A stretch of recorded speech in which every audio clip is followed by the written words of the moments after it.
دوسری غلطی جو ایران کے بادشاہ کی تھی وہ تھی دا گریٹ فلیمز آف پرشیا. 8 سال یہ جنگ چلتی ہے. صدام حسین 8 سال تک ایران کے بادشاہ کے خلاف لڑتا ہے. السلام علیکم. آج ہم ایران کے، اسرائیل کے اور اس کے ساتھ ساتھ امریکہ کے مسائل کو ڈسکس کرنے والے ہیں کہ ایسی کیا وجوہات ہیں جس کی وجہ سے دنیا میں 57 کنٹریز ہیں، لیکن 57 کنٹریز کا کسی بھی طرح سے امریکہ کے ساتھ اور اسرائیل کے ساتھ پنگا نہیں ہے. صرف اور صرف ایران ہی ایسا ایک ملک ہے جس کے ساتھ امریکہ کا مسئلہ ہے اور اس کے ساتھ ساتھ اسرائیل کے ساتھ ایران کا مسئلہ ہے. اور بات اتنی زیادہ گہری ہو چکی ہے، اتنی زیادہ صورتحال خراب ہو چکی ہے کہ معاملات ورلڈ وار 3 کی طرف جا رہے ہیں. اب ایران کے اور اسرائیل کے اور اس کے ساتھ ساتھ امریکہ کے جو مسائل ہیں ان کو سمجھنے کے لیے ہمیں ہسٹری میں جانا پڑے گا. سب سے پہلے ہسٹری سے ہم سٹارٹ کرتے ہیں تو ہم جائیں گے ورلڈ وار 2 سے. ورلڈ وار 2 جب دنیا ختم ہو چکی ہوتی ہے، اتنا زیادہ ورلڈ وار 2 میں حالات خراب ہو چکے ہوتے ہیں، تو اس وقت دو بڑی شخصیات آتی ہیں سامنے. ایک تو ہوتی ہے برٹش امپائر، اور پھر برٹش امپائر کے ساتھ ایک ہوتا ہے ہٹلر. دنیا کے کافی سارے ایسے ممالک ہوتے ہیں جو برٹش امپائر کا ساتھ دیتے ہیں، اور اس کے ساتھ ساتھ دوسری طرف جو ہٹلر ہے، ہٹلر کا ایران ایک ایسا ملک ہوتا ہے جو ہٹلر کے ساتھ کھڑا ہوتا ہے. اور جو یہ چیز برٹش امپائر میں جتنے بھی ملک جو برٹش امپائر کا ساتھ دے رہے ہوتے ہیں، سارے کے سارے ملکوں کو ایران کی یہ چیز اچھی نہیں لگتی. ایران کے بارے میں سارے کے سارے ممالک یہی بات سوچتے ہیں کہ ایران کو بھی برٹش امپائر کا ساتھ دینا چاہیے تھا، لیکن ایران برٹش امپائر کا ساتھ نہیں دیتا، وہ ہٹلر کا ساتھ دیتا ہے. اب ہٹلر کا ساتھ دینے کی وجہ سے ایران کے اور جرمنی کے آپس میں تعلقات جو ہوتے ہیں وہ بہت اچھے ہو جاتے ہیں، بہت زیادہ گہرے تعلقات ہوتے ہیں. اور چونکہ یہ بات باقی ممالک کو اچھی نہیں لگتی، اس وجہ سے ایران کے اوپر جو باقی ممالک ہوتے ہیں وہ سارے مل کے ایران کے اوپر حملہ کر دیتے ہیں. ایران کے اوپر صاف ظاہر ہے جب کافی سارے ممالک ایران کے اوپر حملہ کرتے ہیں تو پھر ایران کا تو کچھ بھی نہیں بچتا. ایران کے اوپر حملہ کیا جاتا ہے اور پھر سارا کا سارا قبضہ جو ہوتا ہے وہ ایران کے اوپر کر لیا جاتا ہے. ایران بالکل گھٹنے ٹیک چکا ہوتا ہے، اور اس وقت جو ایران کا جو بادشاہ ہوتا ہے وہ چلا جاتا ہے امریکہ کے پاس. امریکہ میں ایران کا بادشاہ معافی کی بھیک مانگتا ہے اور اس سے گزارش کرتا ہے کہ ایران کے اوپر جو اس نے قبضہ کیا ہوا ہے وہ اپنا قبضہ واپس لے لے. اب امریکہ اور اس کے ساتھ ساتھ باقی جو برٹش امپائر ہوتی ہے وہ ایک ہی بات سے وہ راضی ہوتے ہیں. وہ کہتے ہیں کہ اگر تو ایران کا جو بادشاہ ہے جس نے ہٹلر کا ساتھ دیا ہے، اگر تو وہ اپنی سیٹ چھوڑ دے اور اس کے بعد اس کی سیٹ کی جگہ پہ اس کا جو بیٹا سید رضا شاہ جو ہے وہ اس کی سیٹ پر آ جائے، تو پھر ایران کے اوپر جو قبضہ کیا ہوا ہے، جو ساری کی ساری جگہ ہے، وہ جو برٹش امپائر ہے وہ خالی کر دے گی. اس وجہ سے جو ایران کا جو بادشاہ تھا اس کو یہ بات ماننی پڑتی ہے، کیونکہ صاف ظاہر ہے ایران خطرے میں پڑ جاتا ہے. وہ اپنی سیٹ چھوڑ دیتا ہے اور اس کا جو 22 سالہ بیٹا سید رضا شاہ تھا وہ ایران کی سیٹ سنبھال لیتا ہے. اب ایرانی سید رضا شاہ کی سیٹ آ جاتی ہے اور اس چیز پر برٹش امپائر جو تھی وہ بہت زیادہ خوش ہوتی ہے. اس کی وجہ یہ تھی کہ جو سید رضا شاہ تھا وہ ایک برٹش پوپٹ تھا. وہ بہت زیادہ مسلم جو کمیونٹی تھی اور جو مسلم رولز تھے ان کو وہ بالکل فالو نہیں کرتا تھا. وہ امریکہ کی طرف جاتا تھا، ان کے معاملات کو، ان کی سوسائٹی کو، ان کے اصولوں کو، ان کی روایات کو وہ فالو کرتا ہوتا تھا. اب اسی چیز کی بیس پہ امریکہ بہت زیادہ خوش ہوتا ہے کیونکہ وہ سید رضا شاہ آ جاتا ہے. سید رضا شاہ ایران میں برقعے تک پہ پابندی لگا دیتا ہے، برقعے پہ پابندی لگا دیتا ہے. علماء کرام مساجد میں نمازوں کی جگہ پہ وہ گانے کو پروموٹ کرنے لگ جاتا ہے، گانوں کو پروموٹ کرتا ہے. اور اس کے ساتھ ساتھ جو شراب تھی وہ ایران میں عام ہو جاتی ہے. شراب ایران میں اتنی زیادہ عام ہو جاتی ہے کہ ایک وقت ایسا آتا ہے کہ ایران مسلمان ملک ہونے کے باوجود ایران سے لوگ شراب بنا کر باقی مغربی ممالک میں شرابیں بیچا کرتے تھے. اتنا زیادہ ایران کے جو معاملات ہوتے ہیں وہ خراب کر دیتا ہے سید رضا شاہ. اسی چیز کی وجہ سے جو عوام تھی اس میں غربت آ جاتی ہے. عوام میں غربت آتی ہے تو جو علماء کرام تھے، صاف ظاہر ہے جو اسلام پر چلنے والے پکے عالم تھے، وہ اس چیز سے سید رضا شاہ سے بہت زیادہ ناراض ہوتے ہیں اور وہ اس کو دوسرے یزید کا نام دیتے ہیں. ایران میں جو علماء کرام ہوتے ہیں وہ غدار بن جاتے ہیں، وہ ایران کے بادشاہ کے خلاف احتجاج کرنا شروع کر دیتے ہیں. اور انہی احتجاج میں جو ایک مین شخصیت ہوتی ہے جو انہی اسکولرز کے ساتھ مل کر احتجاج کری ہوتی ہے وہ ہوتے ہیں آیت اللہ خمینی. آیت اللہ خمینی ایک ایسی شخصیت تھی جو ایران کے اس وقت کے بادشاہ سید رضا شاہ کے خلاف احتجاج کر رہے تھے. اب سید رضا شاہ کے خلاف آیت اللہ خمینی احتجاج کر رہے تھے اور اس وقت آیت اللہ خمینی ایک سپریم لیڈر بن چکے تھے. لوگ آیت اللہ خمینی کو اتنا زیادہ سپورٹ کرنے لگ جاتے ہیں کہ ایران کے بادشاہ کو آیت اللہ خمینی سے ڈر لگنے لگ جاتا ہے. آیت اللہ خمینی سے ایران کے بادشاہ کو ڈر لگتا ہے اور اسی کی وجہ سے آیت اللہ خمینی کو ایران کا بادشاہ سید رضا شاہ نکلوا دیتا ہے اور ایران سے نکال کر اس کو عراق میں بھیج دیتا ہے. آیت اللہ خمینی اپنی سپیچز کو ریکارڈ کرتا ہے، ان کو سمگل کرتا ہے ایران میں، اور ان کی جو سمگل کی ہوئی ویڈیوز ہوتی ہیں، جو ان کی تقریر ہوتی ہیں، ان کو ایران کے لوگ سنتے ہوتے ہیں. اور اسی وجہ سے ایران میں رہتے ہوئے ایران کے جو لوگ تھے وہ عراق کے امام آیت اللہ خمینی سے بہت زیادہ امپریس ہوتے ہیں اور ان کو اپنا لیڈر ماننے لگ جاتے ہیں، اور جو اس کا اصل بادشاہ ایران کا جو ہوتا ہے سید رضا شاہ، اس کے خلاف وہ بغاوت کرنی شروع کر دیتے ہیں۔ اب جب سید رضا شاہ کو اس بات کا علم ہوتا ہے کہ عوام جو ہے وہ آیت اللہ خمینی کی طرف زیادہ جاتی ہے، اس وقت صدام حسین آیت اللہ خمینی کے اوپر مکمل طور پر نظر رکھ رہا ہوتا ہے، وہ یہ سب چیزیں نوٹ کر رہا ہوتا ہے کہ کس طرح سے آیت اللہ خمینی اپنی ویڈیوز کو ریکارڈ کر کے ایران میں سمگل کرتا ہے، اور صدام حسین اس چیز کو سید رضا شاہ کو بتاتا ہے۔ سید رضا شاہ اس چیز کو اتنا زیادہ اپنے اوپر حاوی نہیں کرتا، وہ یہ سوچتا ہے کہ ایران کا یہ جو آیت اللہ خمینی ہے یہ اس کا کچھ بھی نہیں بگاڑ سکتا، کیونکہ سید رضا شاہ کے پاس جو پاور ہوتی ہے، اس کے پاس جو بیک سپورٹ ہوتی ہے وہ امریکہ کی سپورٹ ہوتی ہے۔ لیکن یہ جو چیز تھی یہ ایران کی سب سے بڑی غلطی تھی۔ سید رضا شاہ یہ بہت بڑی غلطی کرتا ہے، کیونکہ آیت اللہ خمینی اپنی تقریر کے ذریعے، اپنی ویڈیو کیسٹس کے ذریعے اپنے ایران کے جو لوگ ہوتے ہیں ان میں وہ ایک طرح کا ان کا سپریم لیڈر بن چکا ہوتا ہے۔ یہ غلطی تو ایران کی یہ تھی کہ وہ آیت اللہ خمینی کو اتنا زیادہ سیریس نہیں لیتے۔ دوسری غلطی جو ایران کے بادشاہ کی تھی وہ تھی دا گریٹ فلیمز آف پرشیا، ایک ایسی پارٹی جو ایران کا بادشاہ رضا شاہ رکھتا ہے ایران میں، اور اس پارٹی میں دنیا کے بڑے بڑے آفیشلز کو وہ اپنی پارٹی میں بلاتا ہے اور ان کو سونے کی پلیٹوں میں ان کو کھانا کھلاتا ہے۔ جب ایران کے لوگ یہ چیز دیکھتے ہیں کہ اس وقت لوگ بھوکے مر رہے ہیں لیکن ایران کا جو بادشاہ ہے وہ تو سونے کی پلیٹوں میں وہ کھانے کھا رہا ہے، تو لوگوں میں اور زیادہ مخالفت پیدا ہو جاتی ہے ایران کے بادشاہ کے خلاف، اور اسی وقت میں اسی چیز کا فائدہ اٹھاتے ہوئے آیت اللہ خمینی اپنی انہی سمگل کی ہوئی ویڈیوز میں یہ چیز بھی واضح کر دیتا ہے کہ جو ایران کا بادشاہ ہے یہ آج کے وقت کا یزید ہے۔ لوگوں میں اتنا زیادہ انتشار پھیل جاتا ہے، لوگ اتنا زیادہ ایران کے بادشاہ کے خلاف ہو جاتے ہیں کہ ایران کا بادشاہ سید رضا شاہ بھاگ کر امریکہ کے پاس جاتا ہے، اور اس وقت امریکہ اور فرانس کی اور اس کے ساتھ ایران کی ایک سیکرٹ میٹنگ ہوتی ہے، اور اس کے بعد سیکرٹ میٹنگ میں ایران کو امریکہ اور فرانس واضح طور پر کہہ دیتے ہیں کہ اب اس وقت اس کو آیت اللہ خمینی سے کوئی بھی شخص نہیں بچا سکتا، کیونکہ لوگ جو تھے وہ آیت اللہ خمینی کے سپورٹر ہو چکے تھے۔ یہ بالکل ایسے ہی آپ کہہ سکتے ہیں جس طرح سے عمران خان کی سپیچز کی بیس پہ لوگ نواز شریف کو اور باقی پارٹیز کو چھوڑ کر عمران خان کی سپورٹ کرنے لگ جاتے ہیں اور اتنا زیادہ ہجوم اکٹھا ہو جاتا ہے، سیم یہی سچویشن ایران میں آ جاتی ہے۔ لوگ رضا شاہ کو چھوڑ کے آیت اللہ خمینی کو اپنا سپریم لیڈر سمجھنے لگ جاتے ہیں۔ اب جب اس چیز کا رضا شاہ کو پتہ لگتا ہے کہ اب اس کا وقت آ چکا ہے، اب اس کو ایران سے کوئی بھی نہیں بچا سکتا، تو وہ ایران کو چھوڑ کے بھاگ جاتا ہے۔ اور اس کے بعد جب آیت اللہ خمینی کو اس چیز کا پتہ لگتا ہے کہ جو ایران کا بادشاہ ہے وہ اس کے ڈر سے ایران چھوڑ کر بھاگ گیا، تو پھر 14 سال عراق میں رہنے کے بعد آیت اللہ خمینی ایران میں واپس آتے ہیں، اور یہ ان کا جو استقبال ہوتا ہے وہ 70 لاکھ ایرانی لوگ ان کا استقبال کرتے ہیں۔ ایران میں آیت اللہ خمینی آ جاتے ہیں، آیت اللہ خمینی ایران میں آتے ہیں، لیکن اس سے پہلے ایران کا جو بادشاہ تھا وہ بھاگ جاتا ہے۔ اب بھاگنے کے بعد ایران کے ساتھ ساتھ جو باقی سعودی عرب کے جو کنٹریز تھے، you a E, Qatar, Oman, ان کے بادشاہوں کو بھی ایرانی بادشاہ آیت اللہ خمینی سے بہت زیادہ ڈر ہوتا ہے۔ یہ ڈر ان کا اس وجہ سے ہوتا ہے کیونکہ جو علی خمینی تھا وہ اپنی عوام کو اور باقی ممالک کی عوام کو اپنے اپنے بادشاہوں کے خلاف بھڑکانے کے وہ دعوے کرتا ہے، اور اپنی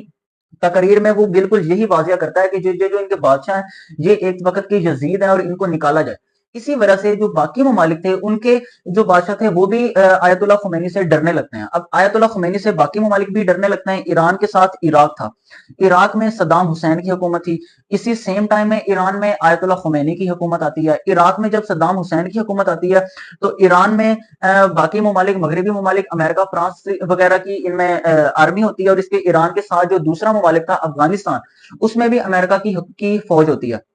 فوج بھی امریکہ کی افغانستان میں بھی آ جاتی ہے اور اس کے ساتھ عراق میں بھی آ جاتی ہے، کیونکہ اس وقت عراق میں صدام حسین کی حکومت آتی ہے۔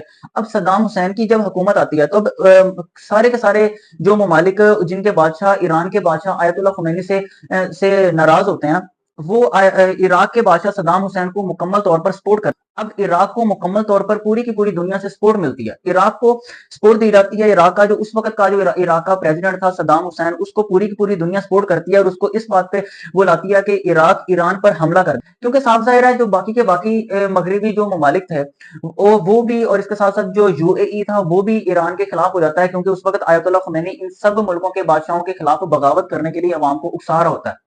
عراق میں مکمل سپورٹ آ جاتی ہے اور عراق ایران کے اوپر حملہ کر دیتا ہے۔ 8 سال یہ جنگ چلتی ہے، صدام حسین 8 سال تک ایران کے بادشاہ کے خلاف لڑتا ہے، لیکن اس کے باوجود پوری کی پوری دنیا جب عراق کے ساتھ تھی، عراق پھر بھی ایران کو نہیں ہرا سکتا۔ اب جنگ ختم ہونے کے کچھ وقت بعد ایران کے جو بادشاہ آیت اللہ خمینی تھے ان کی ڈیتھ ہو جاتی ہے، اور ان کا جو جنازہ تھا وہ تقریباً 1 کروڑ لوگوں نے ان کا جنازہ پڑھا تھا. یہ جنازہ بھی ان کا تاریخی جنازہ تھا, اتنا بڑا جنازہ آج کے وقت کے کسی بھی بڑے لیڈر کے لیے اتنی زیادہ عوام اس کا جنازہ پڑھنے کے لیے اکٹھی نہیں ہوئی تھی. جب آیت اللہ خمینی کی ڈیتھ ہو جاتی ہے تو پھر اس وقت جو ایران کے جو منسٹرز تھے وہ یہ ڈیسیجن لیتے ہیں کہ آیت اللہ خمینی کے جو اسٹوڈنٹ ہیں آیت اللہ علی خامنائی ان کو دوسرا سپریم لیڈر بنا دیا جائے, اور یہی آیت اللہ علی خامنائی ہیں جو آج کے وقت 2025 میں بھی آج بھی یہی ایران کے سپریم لیڈر ہیں. اب علی خامنائی تو ایران کے دوسرے سپریم لیڈر بن جاتے ہیں, لیکن ایران کی اور عراق کی 8 سال کی جنگ کے بعد ایران کو اس بات کا پکا پکا اندازہ ہو جاتا ہے کہ ایران نے اگر ایگزسٹ کرنا ہے تو ایران کو ایک نیوکلیر پاور بننا پڑے گا. ایران کا پلان یہ ہوتا ہے کہ کوئی ایسا ملک جو کہ ایک نیوکلیر طاقت ہو وہ ایران کی سپورٹ کرے اور اس کے بلبوتے پہ ایران بھی نیوکلیر پاور بنے. اور سیم ایسے ہی ہوتا ہے, ایران کا جو ہمسایہ ہمارا ملک پاکستان ایران کی اس چیز میں سپورٹ کرتا ہے. یہ پاکستان میں ڈاکٹر عبد القدیر خان بہت ہی زیادہ سیکرٹلی طور پہ اپنی ساری کی ساری جو نیوکلیر ٹیکنالوجی تھی وہ ایران میں منتقل کر دیتے ہیں. یہی وہ وجہ تھی جس کی وجہ سے آج ہم دیکھتے ہیں کہ عبد القدیر خان کو ان کے گھر میں قید کر دیتے ہیں. اس کی وجہ یہ تھی کہ ایران میں ڈاکٹر عبد القدیر خان نے اپنی ساری کی ساری جو ٹیکنالوجی تھی نیوکلیر کی وہ اپنے ملک کو پاکستان کو ایک نیوکلیر طاقت بنانے کے بعد انہوں نے وہ ساری کی ساری ٹیکنالوجی ایران میں دے دی. اب ایران میں ساری کی ساری ٹیکنالوجی چلی گئی. ایران کے ساتھ ساتھ عراق بھی ایک ایسا ملک تھا جو یہ چاہ رہا تھا کہ وہ بھی ایک نیوکلیر طاقت بنے. اب ایران تو ایک ایٹمی طاقت بن رہا تھا وہ بھی پاکستان کے ذریعے سے, کیونکہ پاکستان اس کو سپورٹ کر رہا تھا. اب پاکستان کا ایٹمی طاقت بننا تو کسی حد تک امریکہ کو قبول تھا, کیونکہ پاکستان کے بارے میں امریکہ کو اس چیز کا پکا پکا پتا تھا کہ پاکستان امریکہ کے خلاف تو جنگ کبھی بھی نہیں کر سکتا, کیونکہ امریکہ ایک سپر پاور ہے. پاکستان ایک نیوکلیر طاقت تو ہے لیکن پاکستان میں اتنی طاقت نہیں ہے کہ پاکستان امریکہ کے ساتھ ہی جا کے لڑ لے. اس وجہ سے امریکہ کو اس چیز کا تو پتا تھا کہ وہ پاکستان تو امریکہ کے خلاف کبھی بھی نہیں جا سکتا, لیکن ایران کے بارے میں امریکہ کو بہت زیادہ خطرہ تھا. اس کی وجہ یہ تھی کہ ایران کا جو بادشاہ تھا اور اس سے پہلے علی خامنائی سے پہلے جو آیت اللہ خمینی آئے تھے وہ بھی امریکہ کے خلاف آنکھوں میں آنکھیں ملا کر امریکہ سے بات کرتے تھے اور وہ امریکہ کے پورے پورے دشمن تھے. یہ چیز امریکہ میں ڈونلڈ ٹرمپ اس چیز کو کافی حد تک مسٹیک کے طور پر جانتے ہیں. اب امریکہ کی نظر میں پہلا نمبر آتا ہے عراق کا. عراق کے اوپر امریکہ حملہ کر دیتا ہے. عراق کے اوپر جب امریکہ حملہ کرتا ہے تو اس کے صدام حسین کو امریکہ مار دیتا ہے, اور اس وقت امریکہ یہ سمجھنے لگ جاتا ہے کہ امریکہ کسی بھی ملک کے اوپر جھوٹے الزامات لگا کر اس کے اوپر حملہ کر کے اس کے بادشاہ کو مار سکتا ہے. اسی وجہ سے عراق کے اوپر حملہ کیا جاتا ہے اور عراق میں جو صدام حسین تھا اس کی حکومت کو ختم کر دیا جاتا ہے. صدام حسین کی حکومت کو ختم کرنے کے بعد دوسرا نمبر آتا ہے ایران کا. ایران کے اوپر امریکہ کا بادشاہ حملہ کرنے لگتا ہے اور اس چیز کی وجہ ڈھونڈ رہا ہوتا ہے, الزام ڈھونڈ رہا ہوتا ہے کہ کوئی نہ کوئی ایسا الزام ملے جس کی وجہ سے امریکہ ایران کے اوپر حملہ کر دے. اب الزامات امریکہ کو بالکل بھی نہیں مل رہے تھے, کیونکہ ایران اپنی نیوکلیر پاور مشن کو بہت زیادہ سیکرٹلی طور پہ رکھ رہا ہوتا ہے, اور اس کے ساتھ ساتھ امریکہ ایران کے اوپر سینکشنز لگانے لگ جاتا ہے. ان سینکشنز کی وجہ سے ایران کی جو اکانومی تھی وہ بہت زیادہ حد تک ڈاؤن ہو جاتی ہے. ایران ایک ایسا ملک ہے جو کہ تیل نکالتا ہے, تیل کو ایکسپورٹ کرتا ہے. اب امریکہ کے ان سینکشنز کی وجہ سے ایران اپنے ہمسایہ ملک پاکستان کو بھی تیل نہیں بیچ سکتا. اس کی وجہ سے امریکہ کی جو اکانومی تھی وہ بہت حد تک ڈاؤن ہونے لگ جاتی ہے. ایران اپنی اکانومی کو بہتر بنانے کے لیے ایک جھوٹ بولتا ہے. وہ یہ بات کرتے ہیں کہ اسلام میں نیوکلیر پاور بنانا, ایک نیوکلیر بم بنانا, کسی ملک کا نیوکلیر پاور ہونا بالکل حرام ہے. اس کی وجہ وہ یہ بتاتے ہیں کہ اسلام میں جنگ کے دوران بوڑھوں کو, عورتوں کو اور اس کے ساتھ ساتھ بچوں کو اور ایون کے درختوں کو بھی کاٹنا اسلام میں یہ چیز حرام ہے. اس وجہ سے جو نیوکلیر بم ہے وہ تو بالکل اندھا ہوتا ہے, وہ تو اندھا دھن لوگوں کو مارتا چلا جاتا ہے. اس وجہ سے نیوکلیر بم بنانا حرام ہے. یہ چیز علی خامنائی اپنی تقریروں میں کہتے ہیں, اور اب اس وقت امریکہ کے پاس کوئی بھی ایسا نہیں ہوتا الزام جس کی وجہ سے وہ ایران کے اوپر حملہ کر سکے, اور اسی وجہ سے امریکہ میں اور ایران کے درمیان ایک ڈیل ہو جاتی ہے. اسی ڈیل کے بارے میں ڈونلڈ ٹرمپ کہتے ہیں کہ یہ ڈیل اس وقت کے امریکہ کے بادشاہ کا کرنا ایک امریکہ کے بادشاہ کی سب سے بڑی غلطی تھی. اس چیز کو امریکہ کے بادشاہ ڈونلڈ ٹرمپ ایک غلطی کے طور پر مانتے ہیں. اب جب ان کی آپس میں ڈیل ہو جاتی ہے تو پھر امریکہ سینکشنز ختم کر دیتا ہے. اب ان کی سپیچ کے بعد ایک نیا موڑ آتا ہے. وہ نیا موڑ یہ تھا کہ علی خامنائی کا جو بھانجا تھا وہ اس چیز کو امریکہ میں جا کے وہ یہ بات کرتا ہے کہ علی خامنائی تو مکمل طور پر جھوٹ بول رہے ہیں. وہ اسلام میں تقیہ ایک قانون تھا, اس کی بیس پہ وہ اس چیز کا سہارا لے رہے ہیں, جھوٹ بول رہے ہیں. یہ ایک ایسا قانون تھا جس کی بیس پہ اسلام کہتا ہے کہ اگر جان بچانے کے لیے جھوٹ بولنا پڑے تو آپ جھوٹ بول سکتے ہیں. اب وہ یہ بات کرتا ہے کہ علی خامنہئی اس تقیہ کی مدد سے امریکہ کے ساتھ جھوٹ بول کر اپنی جان بچا رہے ہیں، لیکن اندر ہی اندر وہ ایک نیوکلیر بم بنا رہے ہیں۔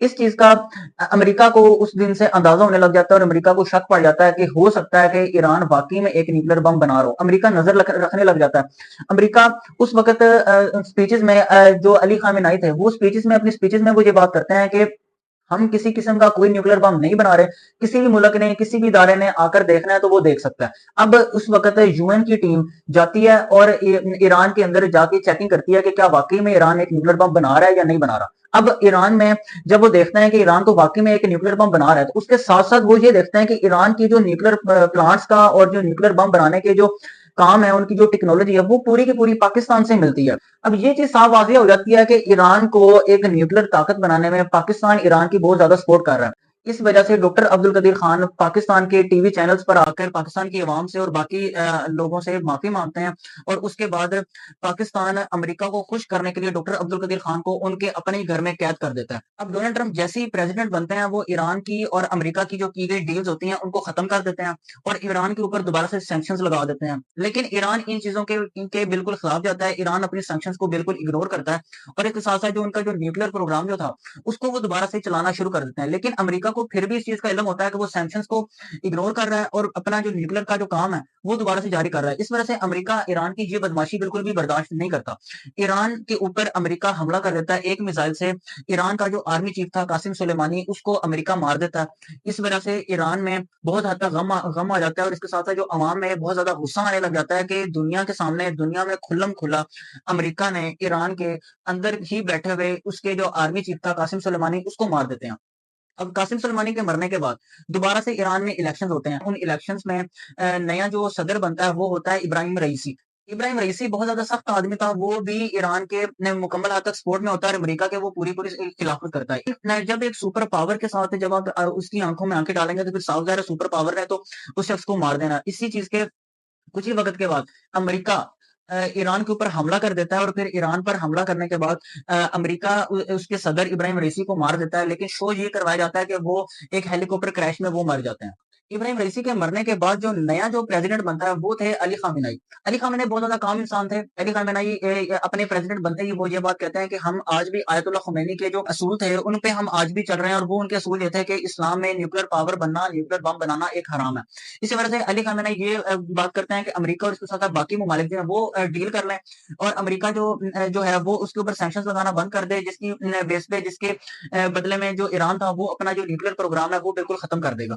اب ان دو ملکوں کی ڈیلز کے بعد جو تیسرا ملک اس وقت جو آتا ہے وہ تھا اسرائیل۔ اسرائیل یہ چیز بالکل بھی نہیں چاہتا کہ ایران کی اور امریکہ کی آپس میں ڈیل ہو جائے۔ اس وجہ سے اسرائیل ایران کے اوپر جھوٹے الزامات لگانے لگ جاتا ہے کہ ایران اس وقت 25 سال سے نیوکلیر پاور بننے کی کوشش میں ہے، اور اس وقت وہ ایک مہینے بعد یا کچھ مہینوں بعد یا صرف اور صرف کچھ ہفتوں بعد اپنا ایک فائنل نیوکلیر تجربہ کیا جائے گا، اور اس کے بعد ایران بھی ایک نیوکلیر پاور بن جائے گا۔ یہ سب الزامات اسرائیل لگانا چاہ رہا ہوتا ہے، اور اسی وجہ سے اسرائیل بذات خود بھی ایران کے اوپر اس وقت 2025 میں بھی حملہ کر رہا ہے، اور اس سے پہلے بھی اپنی پروکسیز کے ذریعے ایران کی اور اسرائیل کی آپس میں جنگ چل رہی ہوتی ہے۔ اب اس وقت ایران کی اور اسرائیل کی جنگ چھڑ جاتی ہے۔ اسرائیل ایران کے اوپر یہ الزام لگاتا ہے کہ ان کا ایک کارگو جہاز، اس کو ایران نے نشانہ بنایا، لیکن اس کے برعکس جو ایران تھا وہ اسرائیل کے اوپر الزامات لگاتا ہے کہ ان کا بھی ایک بحری جہاز جو کہ ان کے ایریا سے 50 کلومیٹر دور کی مسافت پر تھا، ان کے ایریا سے بھی باہر تھا، پھر بھی اسرائیل نے اس کو نشانہ بنایا۔ اب یہ جنگ پہلے تو یہ جنگ سمندری جنگ رہتی ہے، لیکن اس کے بعد یہ جنگ آہستہ آہستہ مزید بڑھتی چلی جاتی ہے۔ اس کے بعد جولائی 2022 میں امریکہ کے صدر جو بائیڈن اور اسرائیل کا جو وزیر اعظم تھا، ان دونوں کا آپس میں ایک معاہدہ ہوتا ہے، ان کی آپس میں ایک ڈیل ہوتی ہے، جس کی بیس پہ یہ کہا جاتا ہے کہ ایران کو نیوکلیر پاور بننے سے روکا جائے گا۔ اس کی وجہ سے دنیا میں امن کو خطرہ ہو سکتا ہے، اور اس وجہ سے ایران کے اوپر دوبارہ سے کافی حد تک کٹھن حالات شروع ہو جاتے ہیں۔ اس کے بعد اپریل 2024 میں اسرائیل ایران کے آئی آر جی سی کے سفارت خانے پر حملہ کرتا ہے، اور اس میں آئی آر جی سی کے جو سینئر کمانڈرز جو تھے ان کو اسرائیل مار دیتا ہے۔ لیکن اس کے برعکس ایران بھی اپنے ان لوگوں کے مارے جانے کا اسرائیل سے بدلہ لیتا ہے، ان کے اوپر بھی ایران میزائل سے داغتا ہے۔ اس کے بعد جولائی 2024 میں حماس کے ایک لیڈر اسماعیل کو اسرائیل ختم کر دیتا ہے۔ اس کی وجہ سے ایران کی عوام میں اور ایران کے لیڈرز میں بھی کافی زیادہ غصہ آتا ہے، اور وہ اس چیز کا دعویٰ کرتا ہے کہ ان کی شہادت کا بدلہ اسرائیل سے ضرور لیا جائے گا۔ اور اس کے بعد ستمبر 2024 میں آئی آر جی سی کے جنرل اور حزب اللہ کے سربراہ حسن نصر اللہ کو بھی اسرائیل ختم کر دیتا ہے۔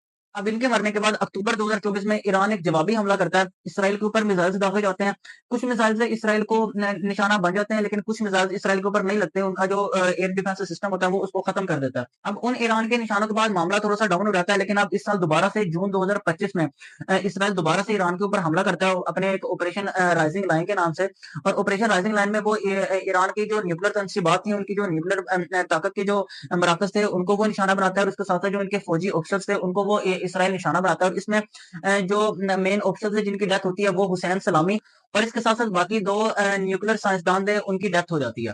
اس کے ساتھ ساتھ مجھے دیجیے اجازت، شکریہ۔ ویڈیو اچھی لگی ہو تو ویڈیو کو لائک کیجیے گا، شیئر کیجیے گا، اور سبسکرائب کرنا بالکل مت بھولیے گا۔ شکریہ، اللہ حافظ۔